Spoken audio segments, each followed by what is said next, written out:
Doamnelor, domnilor, vă salut la o nouă ediție a emisiunii Educație pentru Viață. Dacă în familia noastră nu avem copii nepoți care au început școala, în drumul nostru către serviciu cu siguranță am întâlnit mulți copii, multe familii, multe buchete de flori, oameni care se îndreptau fie către școală, fie dinspre școală. Iată dar un moment potrivit pentru a discuta despre impactul pe care școala îl are în viața noastră, a familiei, a elevilor, a copiilor, care sunt așteptările, care sunt provocările odată cu începutul școlii, ceea ce înseamnă pentru o familie învățarea copilului sau educația școlară a copilului și cum putem să ajutăm în contextul acesta familia să fie suport pentru copil cu adevărat. Discutăm astăzi despre provocările, așteptările anului școlar cu doamna psiholog clinician și psihoterapeut Mihaela Preda. Bun revenit la emisiunea Educație pentru Viață, pentru că n-am realizat această emisiune împreună de foarte mult timp.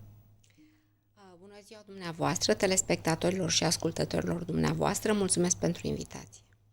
Este plăcerea noastră, iată, avem un subiect frumos, așa cum spuneam, este provocator, pentru că are cu sine multă emoție. Mă gândesc acum la multe mame care mi-au împărtășit, wow, începe copilul meu școala, da, mă gândesc la cei care sunt la clasa 0, dar și pentru cei care schimbă ciclul școlar, da? De la primar la gimnazial, de la grădiniță la, cum spuneam, școală, de la gimnazial la liceu și tot așa. Este mereu multă emoție.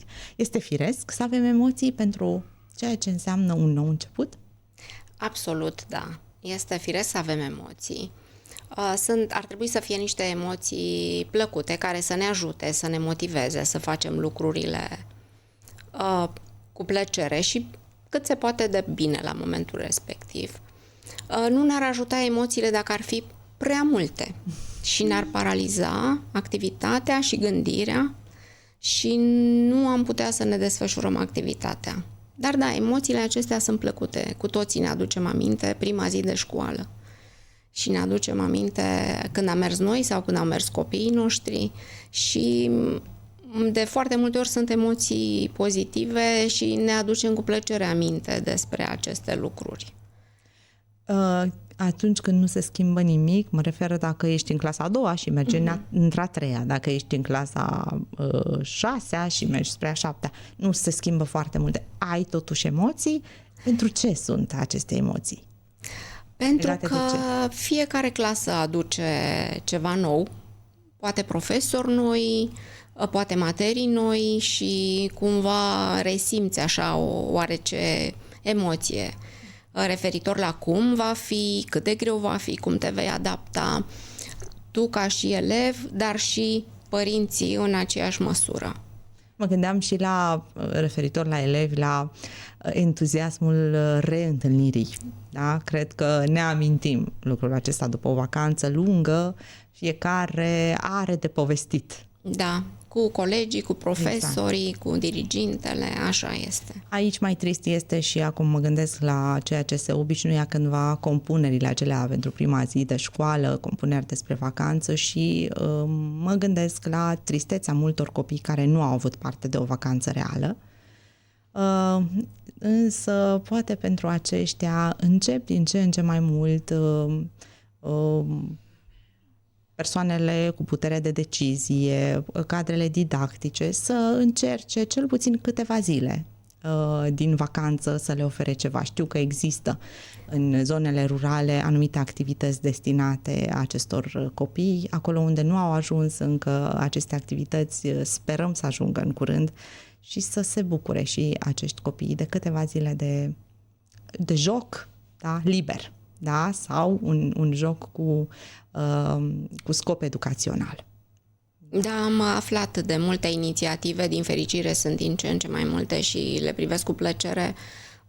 Chiar preoți de la biserici care constituie astfel de grupe și au dus în tabere la mare, sunt copii care atunci au văzut prima dată marea.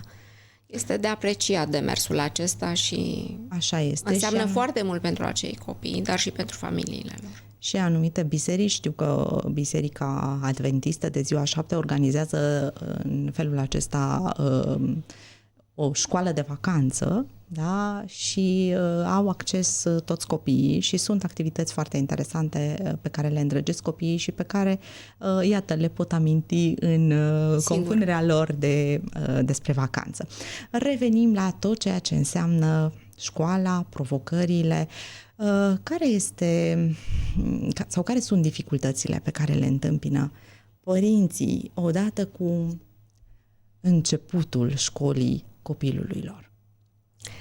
Părinții întâmpină probleme pot fi cele materiale, dar și cele emoționale, dar și cele date de propriul scenariu pe care și l-au făcut referitor la cum va fi copilul lor școlar, la performanța lui școlară.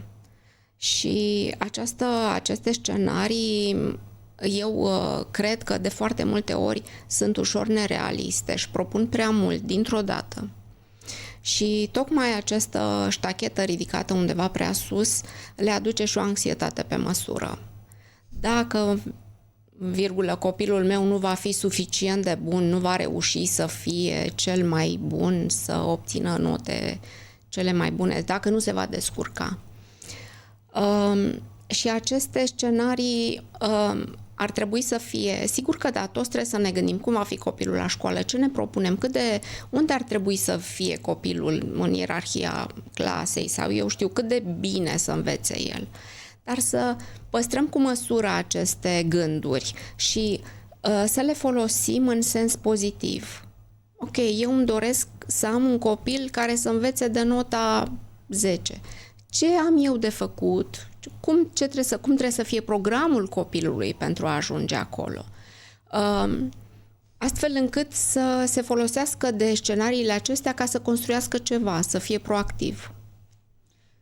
Este foarte, foarte sănătos acest mod de a vedea lucrurile, însă mă întreb dacă standardul acesta, vreau copilul de nota 10, este unul în regulă pentru copil. Poate că el nu este axat sau nu are acele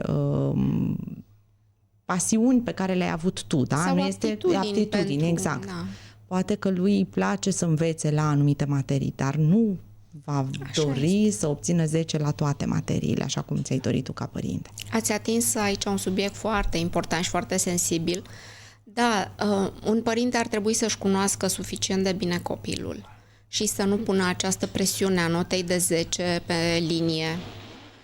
Pentru că, așa cum spuneați, nota 10 poate fi luată de copiii care au aptitudine în zona respectivă și este în regulă să nu fie 10 pe linie. Și ce ar trebui știut, și e un subiect foarte larg aici, succesul în viață nu e asigurat de nota 10 pe linie la școală. Bun, imediat vor spune părinții, dar dacă gândim de maniera aceasta, succesul nu ține de nota 10, ar însemna să nu avem deloc motivație pentru copiii noștri să învețe, nu i-am stimulat prea mult. Ar putea să stea liniștiți, nu trebuie să învăț prea mult, că oricum o să... Exact, o să fiu un om de succes dacă îmi doresc asta. Da sau nu? Adevărat atunci, sau fals? Este undeva la mijloc, adevăr. Aș reformula și aș spune succesul în viață nu este asigurat doar de nota 10. Sau nu neapărat trebuie să ai 10, poți să ai și 8 și să ai succes în viață. Pentru că, și acest succes trebuie definit. Cum va arăta succesul? Cum va fi copilul meu de succes în viață?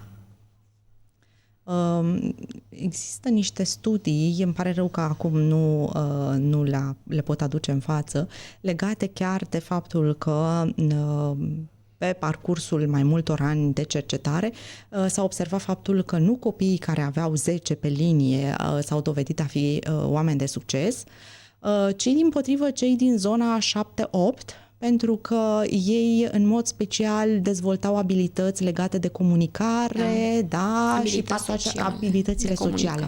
Și se pare că abilitățile sociale ajută foarte mult sau reprezintă o cheie a succesului. Da? Evident, să poți să acumulezi informație și să oferi la rândul tău plus valoare în domeniul în care lucrezi, dar nu sunt toate aceste performanțe nu reprezintă cheia succesului dacă nu ai abilitățile sociale. Și aici putem vorbi cred că și despre copiii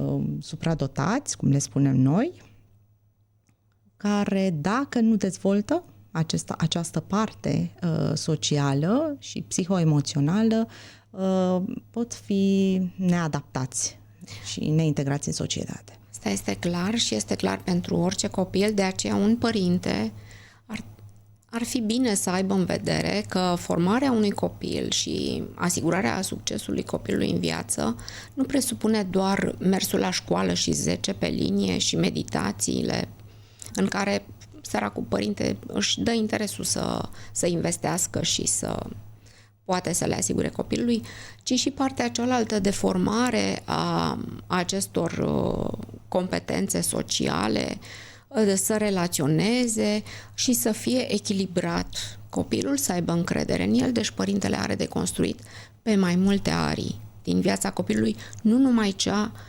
intelectuală, școlară, deci nu numai inteligența cognitivă va conta în viață, ci și multe alte aspecte. Și atunci un copil de succes, un viitor adult de succes, va trebui să aibă completată toate aceste arii de competență în viața lui. Este foarte dificil pentru un părinte care a fost educat în spiritul acesta, în care inteligența cognitivă este prioritară, în care performanța școlară este numărul 1 în priorități, să vadă puțin diferit lucrurile și să se raporteze la copilul său diferit. Poate copilul chiar are această înclinație către artă sau către alte domenii de interes decât ar avea părintele. E foarte greu să se raporteze la el. E adevărat, mă gândesc acum și la părinți care chiar mi-au spus nu e disciplinat, nu mă așteptam să nu-i placă matematica, pentru că noi amândoi suntem informaticieni. Wow! Și dintr-o dată vine copilul care spune, mie îmi place desenul și muzica. Poftim? Da, așa este. Am întâlnit familie de medici care are inclinații artistice și m-am bucurat foarte mult să constat că ambii părinți au fost de acord să îndrume copilul pe această cale artistică și să-i cultive talentul, pentru că, știți, în toată ecuația asta, atunci când forțăm copilul să meargă spre matematică, deși el n-are inclinații, pierdem din vedere copilul. Starea lui de bine, cât o fi el de fericit în povestea asta, când eu îl trimit la meditații, la matematică și el simte că nu poate și că nu acolo e el fericit și așa mai departe. Deci trebuie să avem ochiul asupra copilului, el contează de fapt în toate deciziile și în toate planurile noastre de viitor pentru copil. Pentru că trebuie să fie până la urmă planurile lui, care să-i corespundă lui și copilul să se simtă în viitor, când va crește, să se simtă bine cu acele alegeri. Da, mă gândeam acum la ceea ce spuneați anterior legat de proiecții. Atunci când ai un copil care începe școala, tu ai niște proiecții ca părinte, da? Că va fi bun, iată, la matematică, dăm un exemplu. Pentru că noi amândoi avem această înclinație și chiar pregătire. Este proiecția mea, nu este despre copil, este despre mine. Așa este. Problema se pune când, iată, nu performează în comparație cu. Da? Sunt ceilalți copii care sunt foarte buni, nu știu, 2-3, da? Și pe mine mă doare că eu merg la școală și știu că al meu nu excelează. Da, este problema părintelui, nu e a copilului. Poate acel copil și-a atins limita și atât se poate. Dar eu aș vrea să facem o diferențiere aici. Eu militez pentru a nu învăța la matematică sau un copil care nu are aptitudini către matematică nu ar trebui să facă matematică. Ba da, pentru că poate că acest lucru nu se știe foarte bine. Matematica, toată lumea întreabă la ce o să mai folosească mie.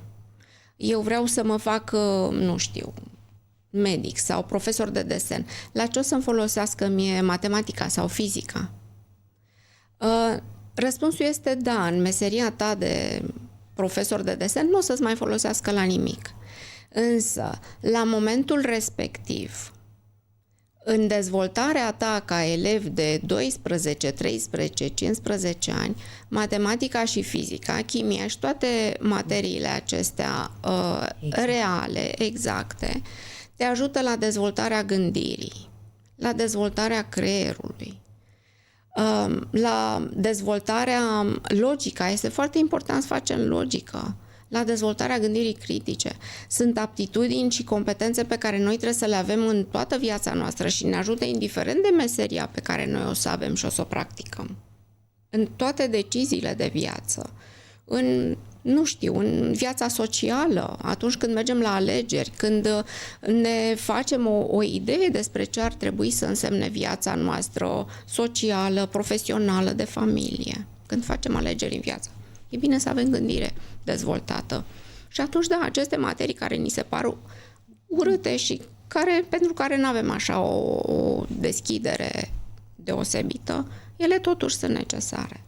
Și evident, poate că la început, da, nu ne place deloc să exersăm la una dintre aceste materii, însă ulterior, după ce prindem puțin firul și înțelegem curaj. Și căpătăm încredere, da, poate aici contează foarte mult rolul profesorului și al părintelui, evident. Începem să vedem că ne descurcăm și să ne placă mai mult. Exact, exact. Și evident că creierul nostru s-a dezvoltat și se tot dezvoltă. Da, iată ceea ce o astfel de explicație poate să-i ajute pe părinți să susțină, da, în fața copiilor motivația aceasta pentru a învăța la materiile care nu sunt preferate, care nu fac parte din planurile de viitor ale exact. Copiilor. Da. Da, este important să avem deschiderea aceasta și legată de diferențele dintre noi și copiii noștri. Da. Așa cum spuneați, da, este posibil să fii medic și copilul tău să aibă un simț artistic, da, să vrea să se dezvolte pe direcția aceasta. Aici am întâlnit părinți care spun, da, pe de-o parte îmi pare rău că l-am dat la aceste, da, cluburi se spuneau înainte, acum se spun ore, la aceste activități, da. Exact. Pentru că altfel n-ar fi știut și poate nu ar fi avut preferință pentru acestea. Sau alții spun merge, se dezvoltă, însă nu va face, nu-și va face un viitor pe direcția aceasta. Opționale, voiam să spun, nu mi-am exact, da? Este sănătos, este bine să gândim de maniera aceasta că practic îl trimit către acolo, dar nu înseamnă că el va urma drumul acesta. Până la urmă știu sau nu știu ce drum va urma copilul meu? Îl setez eu? Poate că uneori dorim să știm prea din timp care este drumul. Poate că nici nu poate fi știut la momentul respectiv. Un copil care de-abia începe școala, n-are sens să ne gândim până acolo. Însă copilul trebuie stimulat în toate ariile, pentru că nici el nu știe ce va vrea și cum va vrea. Majoritatea copiilor nu cunosc acest lucru. Astfel încât, dacă îl stimulezi în toate ariile și îl duci și la sport și la desen, el va alege, se va vedea până la urmă unde este zona lui de confort și unde dă el rezultatele cele mai bune. Dar dacă tu îl direcționezi către o zonă preferată de tine, dorită de tine și el nu se simte în confort cu asta, el până la urmă, fiind un copil ascultător bun, el poate să meargă acolo, dar nu va performa așa cum părintele și-ar dori. Copilul la rândul lui vede că în comparație cu colegii lui nu este unde ar trebui să fie. E un alt subiect, dar mă gândeam acum pe partea aceasta, ne dorim să avem copii fericiți, da? Și mai ales când devin adulți, să-i vedem că sunt împliniți, că cum ar putea să fie copilul nostru fericit dacă oarecum s-a dus către o direcție în care nu îi face plăcere în fiecare zi să meargă la muncă. Da?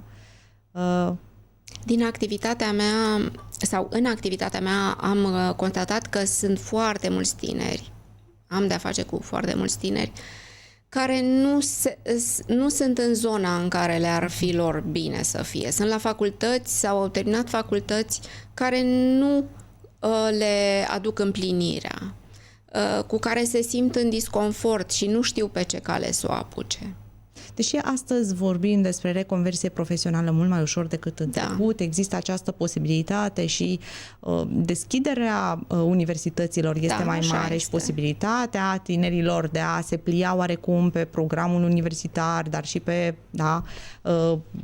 un serviciu care să le permită această flexibilitate, să spunem. Și cu toate acestea, cred că neîncrederea legată sau experiența dezamăgitoare de până la momentul respectiv s-ar putea să îi blocheze sau să nu le ofere încredere că ar putea să aibă un domeniu în care ei s-ar simți și să aibă curajul să facă o schimbare, să se ducă în direcția în care ei ar simți că ar da rezultate și care le-ar face plăcere.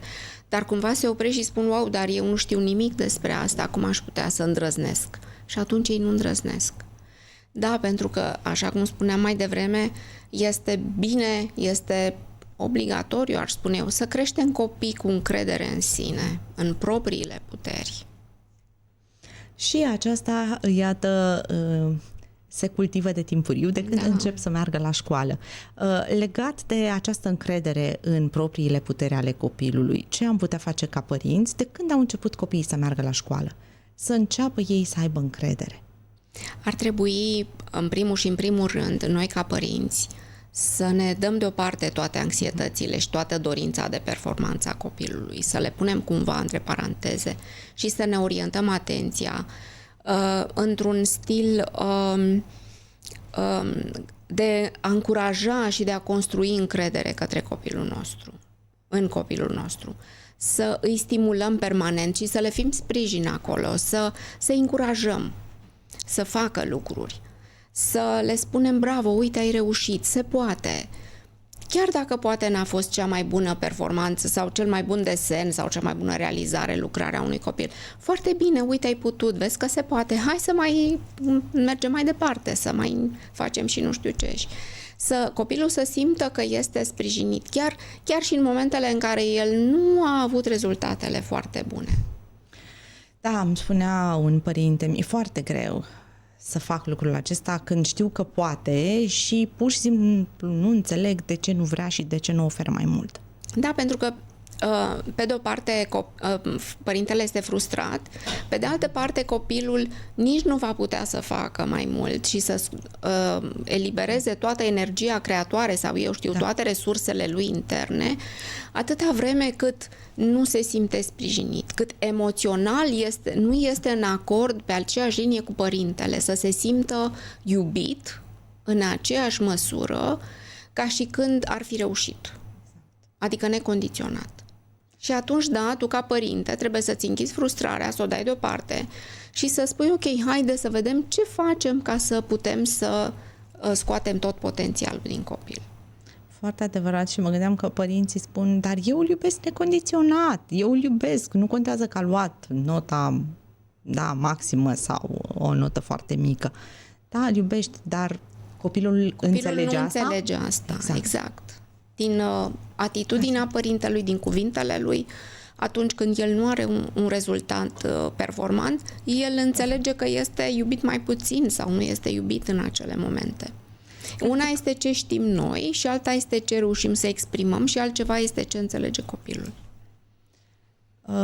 Practic, atunci când nu îmi împlinește așteptarea sau nu împlinește așteptarea părintelui, chipul părintelui este altul, da? Tot ceea ce înseamnă exprimarea non-verbală. Energia pe care o transmite. și copilul simte și el merge direct la această interpretare. Părintele nu mă mai iubește, nu sunt suficient de bun. Și nu mă iubește dacă. Da, dacă am luat o notă mică. Exact, sau... nu mă mai iubește. De aici, și vom vorbi puțin despre anxietatea de performanță, de aici stresul copilului teribil de a nu pierde iubirea părintelui, respectiv de a avea rezultate cât mai bune, de a-i face pe plac părintelui. Da, și... a împlini așteptările. Da, chinul de a face față la școală, chinul de a fi bun, și de aici pe undeva și respingerea școlii la un moment dat. Pentru că toate lucrurile astea presupun un efort din partea lui, este un stres permanent pentru el, această activitate de a câștiga iubirea și aprecierea părintelui, și atunci cumva încep să spună: aoleu, iar vine școala, mai bine să nu vină, mai bine nu mă duc, mai bine orice altceva. Și apare această distanțare de școală și nu le mai place să mai meargă la școală, chiar dacă se întâlnesc cu colegii cu care fac lucruri împreună sau, eu știu, au o relație bună. Da, dar totuși. Și de aici frustrarea și presiunea mai mare a părinților, da, e un cerc vicios care se alimentează acolo. Însă și pe perioada vacanței, deși am spune că în perioada aceea satisfacția părintelui ar fi fost mai mare, pentru că nu mai exista acest conflict între teme, școală și implicarea copilului, și în perioada aceea iarăși există teme multe pe care le-au avut și le-au copiii de făcut în vacanțe. Aș vrea puțin să vorbim despre temele din timpul școlii și iată și puțin despre cele legate de vacanță și despre capacitatea copiilor și nevoia lor de a fi activi, dar și de a se juca. Aici clar vorbim puțin de diferențe de vârstă în funcție de intervalul sau de vârstă. De vârstă, exact. Ce constat eu este că timpul de joacă în timpul anului școlar, timpului cât se desfășoară școala, e aproape inexistent. În marea majoritate a cazurilor. Iar atunci când iar într-o majoritate covârșitoare a cazurilor, joaca se rezumă pe telefon. Asta pe telefon. Sau pe tabletă, sau, eu știu, pe calculator, în diverse jocuri din astea, sau grupuri din astea care se fac în social media. Nici de cum o joacă sănătoasă, cum le-ar fi lor de folos, să iasă, să se miște, să facă mișcare, să iasă în aer curat, să socializeze cu prietenii față în față, să facă diverse jocuri care să le dezvolte abilitățile atât de relaționare, dar și abilități motrice sau, eu știu, în funcție de vârstă. Astfel încât poate că ar fi de gândit, tot fiind un început de an școlar, care este programul copilului meu, cât de mult stă la școală, cât de mult stă la meditații, cât timp alocă pentru lecții, cât mai rămâne pentru a fi copil până la urmă. Da. Și aici... ce face în timpul cât îi dau timp de joacă? Cu ce se ocupă el? Păi dacă cere telefonul și a fost până atunci ocupat cu teme, e normal să primească telefonul, tableta, un device. Tu, ca părinte, ce poți să faci dacă el îți cere? Tu, ca părinte, în primul rând, de când copilul este foarte mic, este să nu-i dai aceste dispozitive electronice în mână. El poate să se dezvolte și se va dezvolta net mai bine dacă tu îl crești fără aceste dispozitive. Unui copil de 1 an nu-i ajută la nimic telefonul, ba dimpotrivă, și nici la 2 și nici la 3 ani. Faptul că tu îl lași în fața ecranului la televizor, pentru că copilul e cu minte când stă acolo, dar îi pui un program TV, de foarte multe ori nici nu știi, e pentru copii. Da, atenție mare și la aceste programe pentru copii. Nu sunt toate indicate. Nu sunt toate indicate nici chiar cele pentru bebeluși. Trebuie citit aici și documentat un pic. Copiilor, când sunt bebeluși, când sunt mici, le trebuie stimulare. Nu le trebuie să stea să se uite la niște imagini care se învârt pe ecran cu o muzică ce le induce ca un soi de stare de trans, așa, ei stau acolo și nu fac nimic, pur și simplu. Ei au nevoie să descopere lumea, să construiască, să-și dezvolte creativitatea, să se bucure de lumea în care trăiesc. Și atunci, de atunci se construiește preferința copilului pentru a-și petrece timpul liber. Nu spune nimeni să izolăm cu totul de ecrane, pentru că asta este lumea în care trăim. Dar jumătate de oră împreună cu părintele este arhi-suficient. În funcție de vârsta copilului, evident. Plecând de la 4-5 ani încolo. Da. Iar povestea aceea că o auzim de foarte multe ori. Dar ce să facem? Că toată lumea are din asta. Exact. Dar Colegii eu vin cu un contrarăspuns aici și nu dau eu răspunsul, ci fiecare trebuie să-și răspundă în dreptul lui. Ok, ce ne facem că se mărește acest comportament, această, nu știu cum să-i spun, adicția cu drogurile în școli? Dacă toată lumea o să ia droguri, o să vrei să ia și copilul tău. Ăla este răspunsul pe care trebuie să mi-l dau și în cazul ecranelor. E tot o adicție și acolo. Și atunci, da, tu ca părinte vei fi solicitat mult mai mult. Prezența ta să fie una activă, să fii prezent nu pur și simplu fizic lângă copil, ci cu toate resursele tale, cu emoțiile tale, cu cunoștințele tale, astfel încât să-l îndrumi, să facă diverse activități, să faci cu el activități, să-l încurajezi, să te bucuri de el și cu el. Ați putea să ne adresați întrebări legate de dificultățile pe care le întâmpinați în educația copiilor dumneavoastră cu privire la tot ceea ce înseamnă școala. Mesajele pe care le putem primi vor fi scrise la numărul 0751 400 300. Putem să dialogăm cu dumneavoastră și prin intermediul telefonului 0314 378 378, apel cu tarif normal. Ne puteți adresa întrebările dumneavoastră și puteți să ne împărtășiți din experiența dumneavoastră legată de școală, de tot ceea ce înseamnă provocările, așteptările cu privire la școală, la învățare. Iată, vorbeam despre teme, vorbeam despre faptul că, da, unii copii nu se bucură de joc, au un program chiar mai încărcat decât adulții, pleacă de dimineață, se întorc seara odată cu părinții de la serviciu, ei se întorc de la școală și când ajung acasă încă mai au teme de făcut, uneori. Depinde de la caz la caz. Sunt copii care au teme foarte, foarte multe.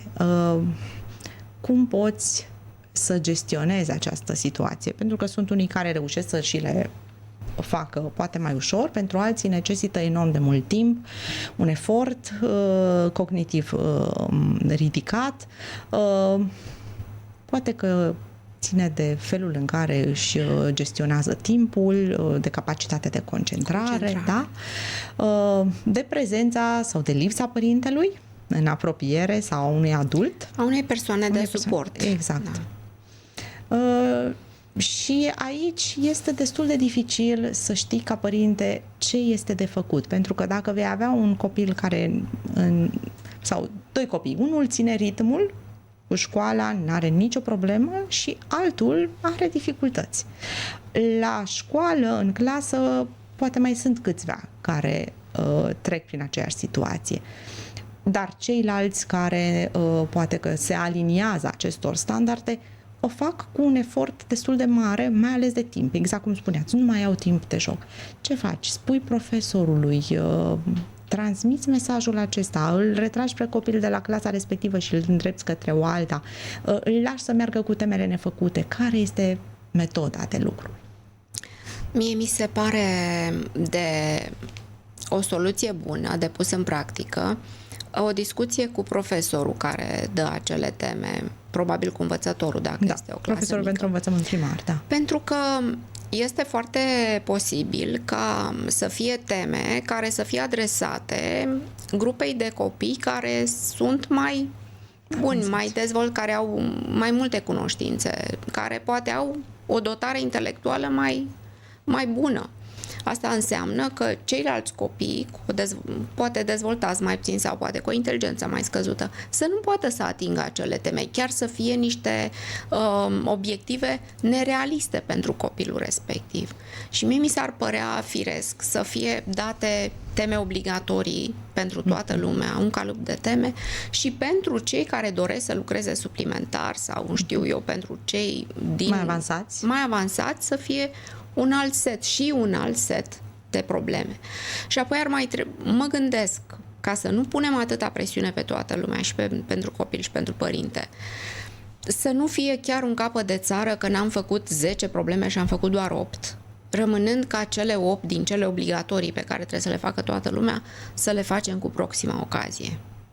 Pentru că pot fi zile, celelalte două. Pot fi zile în care, știți bine, și noi adulții avem ritm de funcționare diferit de la o zi la alta. Copilul nu poate fi un robot care să răspundă la exigențele noastre zi de zi și atunci poate să aibă și el o zi mai puțin bună. Este important să avem onestitatea aceasta ca părinte, pentru că uneori părintele nu vrea să recunoască, da? Pentru că iară ne întoarcem la proiecție.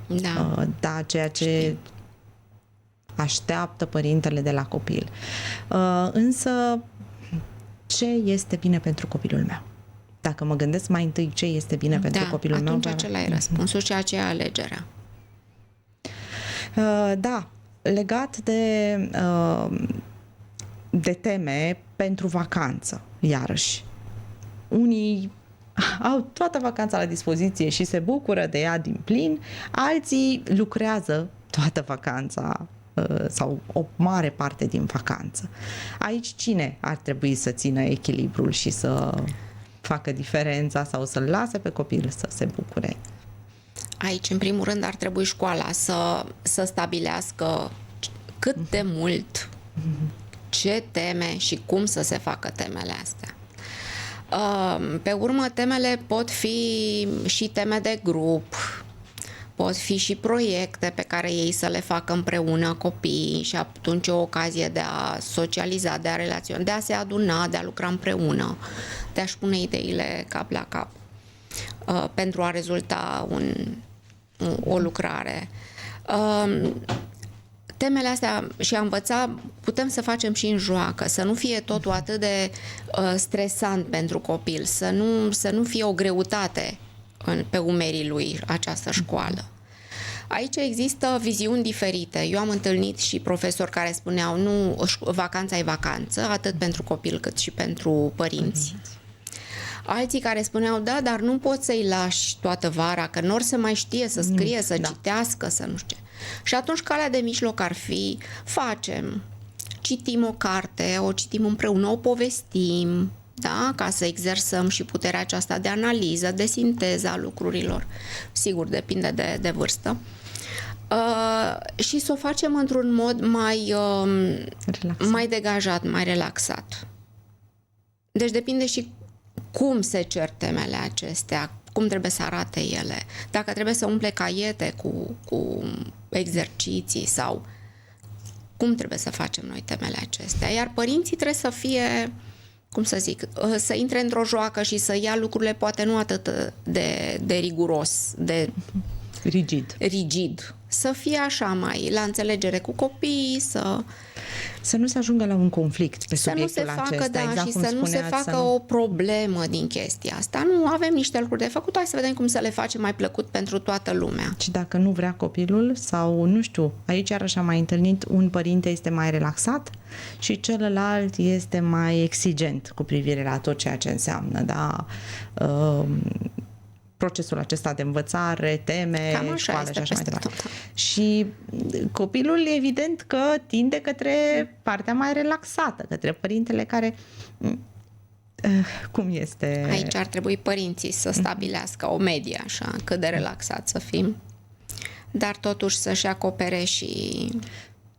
Până la urmă, a citi o carte, a o povesti... Nu e nimic rău în treaba asta. Adică nu este un efort prea mare. Nu e un efort prea mare. Eu nu aș da titlul de vai, avem o temă, ce temă să citim o carte, vai, ce rău e. Nu e nimic rău și nici greu, e frumos. Evident că dacă își va vedea părintele citind cărți clar, în vacanță, va face și el lucrul acesta ca fiind o delectare, o plăcere, nu o temă. Dacă de mic copil, de la 1 an, îi vei implementa treaba asta cu cititul, să-i pui o carte în mână, să o răsfoiască, să îi prezinți ce scrie în carte, apoi să-l stimulezi să înceapă singur, să înțeleagă, să citească, nu-i se va mai părea o dificultate. Referitor la încrederea în sine a copilului, mă gândeam rolul părintelui de a fi alături de el când își face temele sau de a-i corecta temele, de a se asigura că sunt bine făcute temele. Și tot procesul acesta al învățării școlare, cât de multă încredere îi dă copilului? Depinde cum o faci. De multe ori părinții sunt atât de stresați pe performanța copilului și că a greșit ceva sau că trebuie să refacă, rupem pagina și așa mai departe, încât copilul este atât de timorat, încât nici nu poate să învețe. În condițiile astea nu se poate învăța, pentru că eu de multe ori dau explicația aceasta, care mie mi se pare foarte simplă și de ținut minte. Avem 2 emisfere ale creierului, stângă și dreaptă. Emisfera stângă e responsabilă cu rațiunea, cu logica, cu învățatul. Emisfera dreaptă e emisfera emoțiilor, a creativității, a imaginației. În momentul în care copilul are emisfera dreaptă, ideal este să funcționăm echilibrat, pe cât de rațional, pe atât de emoțional. Când ești foarte emoțional, rațiunea e pusă undeva jos, e pusă între paranteze, nu mai poți funcționa rațional. Ori dacă am un copil stresat care este foarte frică să nu greșească, că nu se apuce să termine temele, că uite cât e ceasul și uite cât mai e de făcut, el nu va avea performanța academică. Nu are cum să învețe, nu are cum să-și scrie temele, nu are cum să rămână cu nimic din temele acelea. Așa că e o vorbă care spune tot nu face muzica. Ok, cât de multă presiune și cum îi vorbesc copilului meu și cât de mult vreau să facă el la perfecție această temă. Pentru că dacă eu am să-l relaxez un pic și am să-l încurajez și am să-i spun ok, e în regulă, mai greșim, uite, ștergem aici, dar poate mai e o pauză să poți să fii mai atent și aici e o treabă. Copilul nu se poate concentra cu orele. Lui trebuie pauză. Da? Pauză în care îi distragă atenția de la teme și de la problemele astea de școală. Da? De la să stres. Se destreseze. Da? Să se destreseze, să facă un pic de mișcare. Foarte important. Și atunci altfel o să-și pună resursele în valoare. Mă gândeam aici legat de stres și de sănătatea copilului. Sunt părinți care spun că au anumite probleme de sănătate copiilor, fie pe partea de stomac, da, ulcer sau poate e prea mult spus, nu știu, gastrite, diverse probleme cu digestia sau alte afecțiuni pe care le dezvoltă copiii în perioada școlară.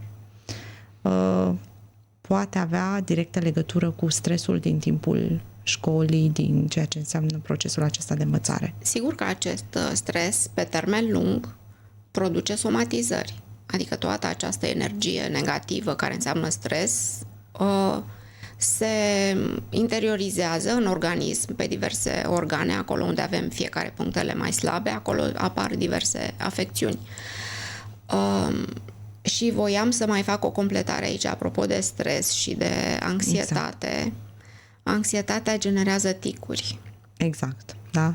Când un părinte vede că un copil a dezvoltat ticuri, un tic. Exemplu, clipește des sau, eu știu, are diverse, să se scarpine sau să facă cu capul cumva sau diverse, să miște să se legene. Să se legene. Da, atunci trebuie să înțeleagă faptul că acest copil este foarte anxios. Și această anxietate se traduce, se manifestă, este eliberată prin aceste ticuri. Drept urmare, noi ca părinți să încercăm să găsim metode prin care să ajutăm pe copil să se relaxeze, să nu mai punem presiune, da? Și să-i transmitem acel mesaj despre care spuneați anterior, că este iubit necondiționat. Da, și că este sprijinit acolo. nu se vor diminua sau nu vor dispărea ticurile rapid, da? Și abia după o perioadă de timp în care el primește această conținere. Da. Este, da, părintele suportiv și gata să îl ajute, indiferent de rezultate. Exact. Da. Iată, sensibilitatea copilului este atât de frumoasă și necesită atât de multă atenție din partea părintelui. Atenție către copil, da, și nu atenție către sine. Da. Gândindu-ne la toate acestea, auzim despre anxietatea de performanță. Cum îl învățăm pe copil despre eșec? Poate să descriem așa în câteva cuvinte, mai avem doar 5 minute, însă voiam să atingem și acest aspect pentru a îi face pe telespectatori și radioascultători care sunt părinți să înțeleagă și să-și ajute mai repede copiii în direcția aceasta. Tot prin joc și de la vârste mici. Este în regulă copilul să aibă diverse activități, jocuri cu colegi de-ai lui de la grădiniță sau în parc, competiții și să înțeleagă că nu toată lumea poate să câștige deodată. Poți să câștigi astăzi, mâine să pierzi și este în regulă, nu se întâmplă nimic rău. Și părintele oricum te apreciază și te susține și în aceste condiții în care ai pierdut. Eșecul trebuie integrat ca pe ceva normal, sigur, de nedorit, dar ca un lucru firesc în viață. Nu ni se întâmplă mereu să câștigăm. Și este necesar în același timp pentru creșterea și dezvoltarea noastră, nu? Absolut. Nu am ști ce să evităm sau ce să corectăm. Da. Învățăm din aceste lucruri și apoi copilului nu trebuie să-i se spună despre eșec, să-i se dea așa o conotație de gravă. Noi preferăm să-i spunem experiență de viață din care avem de învățat și e foarte bine să învățăm ca pe viitor să știm lucrurile respective, să învățăm din acea experiență. Evident că putem să avem o teorie foarte bună și să știm să-i explicăm copilului foarte frumos, dar dacă reacția noastră este în contradicție sau răspunsul nostru la eșecul copilului sau chiar la eșecul propriu este în contradicție cu ceea ce vom spune, el va lua lecția din experiență. Nu din ceea ce i-am transmis verbal. Și aș dori să spun în încheiere, înțeleg că nu mai este timp, un lucru foarte important. Este foarte, foarte important ce aude copilul de la noi. Despre școală, despre profesori, despre teme, pentru că acele lucruri le va integra și el, le va crede și el. Vor fi și ale lui. Dacă ar fi să dăm niște exemple? Păi atunci când copilul a primit o temă poate mult prea mare, nu știu, 20 de exerciții de azi pe mâine, părinții tind să aibă cuvinte mai puțin apreciative la adresa profesorului. Și atunci copilul se va ralia cu părintele și va avea o atitudine nepotrivită vis-a-vis de profesor. Și se va poziționa ca fiind un lucru anormal să-și facă el tema aceea de 20 de exerciții, pentru că doamna, așa cum spunea și tata sau mama, nu știe ea prea bine ce face. Și a avea un elev bun înseamnă a construi o relație bună cu școala, cu profesorii.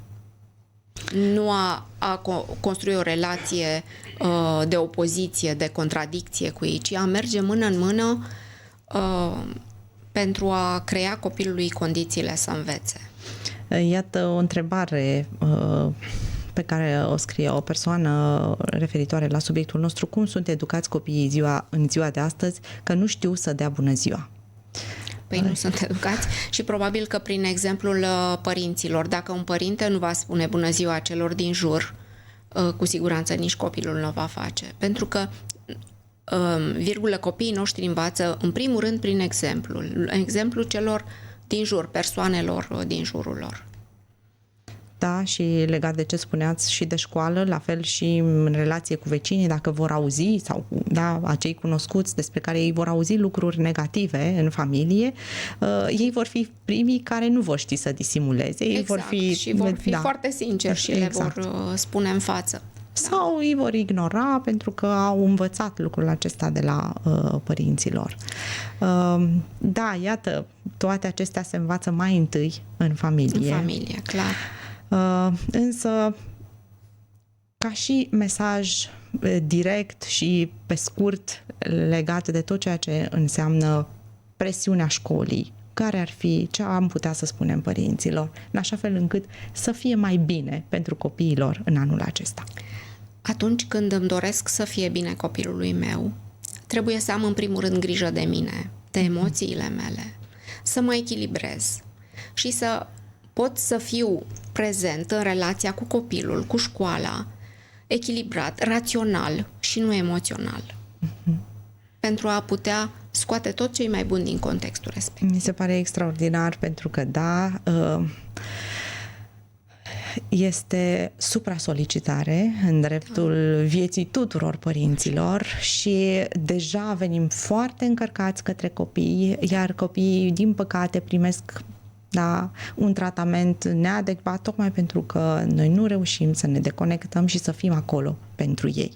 Este greu, știm lucrul acesta, însă este extrem de important să înțelegem mai întâi, să conștientizăm și să ne acordăm puțin timp pentru noi.